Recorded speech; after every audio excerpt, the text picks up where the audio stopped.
చేయబట్టి 23 సంవత్సరాలు అవుతుంది. ఫస్ట్లో రూపాయి చారణ కాడ నుంచి అండినాము. రూపాయి చారణ పోయి 2, 3 అయింది. సారు మేము 1,000 రూపాయల జీతానికి వంట అండుతున్నాము. అండి మాకు పొగల కళ్ళు పాడైనవి. మేము ఆ కన్న ఆఫీసాలు వేయించుకున్నాము. మమ్మల్ని పట్టించుకుంటలేరు. ఇన్నేళ్ల శుద్ధి మేము ఎన్ని ధర్నాలు చేసినాక ఎక్కడికి పోయినా కానీ మమ్మల్ని పట్టించుకుంటలేరు. మేము పిల్లలకు సేవ చేస్తున్నాము. మా ఇళ్ళల్లో ఏం లేకుండా కానీ మేము పట్టించుకోక బళ్ళల్లో మేము సేవ చేస్తున్నాము. ఆనాటికి 3 కోడిగుడ్లు అంటే 7 రూపాయలకు ఒక గుడ్డు. ప్రభుత్వం ఇచ్చేది ఎంత? 5 రూపాయలు.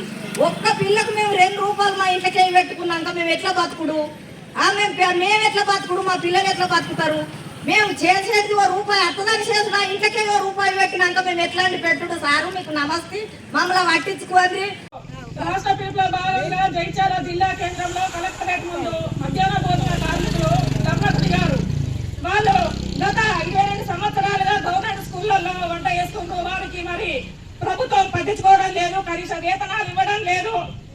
కనీస వేతనాలు ఇవ్వకపోగా మధ్యాహ్న భోజన కార్మికులు వంటలు సరిగా చేస్తలేరు. పిల్లలకు పౌష్టికాహారం అందడం లేదు, అందిస్తలేరు అనేది వాళ్ళ మీద వేస్తున్న కార్మికుల పైన ప్రభుత్వాలు మరి ప్రభుత్వము ప్రతి నెల బిల్లులు చెల్లించకుండా, పెరుగుతున్న ధరలకు అనుగుణంగా బడ్జెట్ కేటాయించకుండా కార్మికులు ఎక్కడి నుండి తీసుకొచ్చి పెడతారు?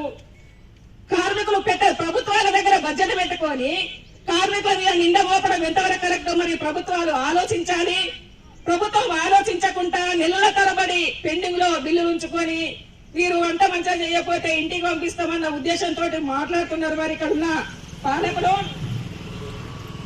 మరి వీళ్లకు కోడిగుడ్డుకు 5 రూపాయలు ఇస్తుంది ప్రభుత్వం.